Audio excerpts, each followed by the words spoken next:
నమస్కారం అండి. ఒక ఊర్లో ముగ్గురు స్నేహితులు ఉంటారు. వారి పేర్లు ఏంటంటే ధనము, జ్ఞానము, నమ్మకము.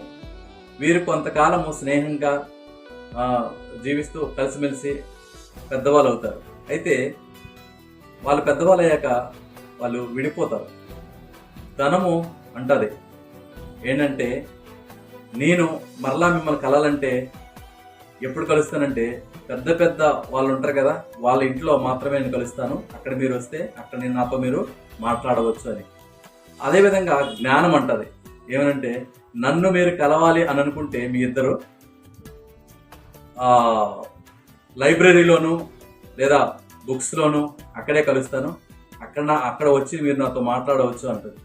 అయితే ఈ నమ్మకం అనేది ఉంది కదా, ఈ నమ్మకము ఏమి మాట్లాడదు. వాళ్ళిద్దరు అంటారు, నువ్వేం మాట్లాడట్లేదేమి, మేము ఇంత చెప్పాం కదంటే నమ్మకం అంటది, నన్ను మీరు ఒకసారి నేను విడిపోతే మళ్ళీ నేను కలవను. ఎందుకంటే నమ్మకం అనేది కోల్పోతే మరి దాన్ని సాధించుకోవడం కష్టం. కనుక నమ్మకాన్ని మనం ఎక్కడైతే పనిచేస్తామో లేదంటే ఏ స్థలంలోనైనా ఏ వ్యక్తి పైన నమ్మకంగా ఉంటే, నమ్మకంగా ఎప్పుడు మనం బ్రతుకుతామో అప్పుడే విజయం సాధిస్తాం. ఒకవేళ మనం ఇప్పటికే ఎవరి దగ్గర నమ్మకం కోల్పోయామా, ఆ నమ్మకాన్ని సాధించుకో నా మిత్రమా.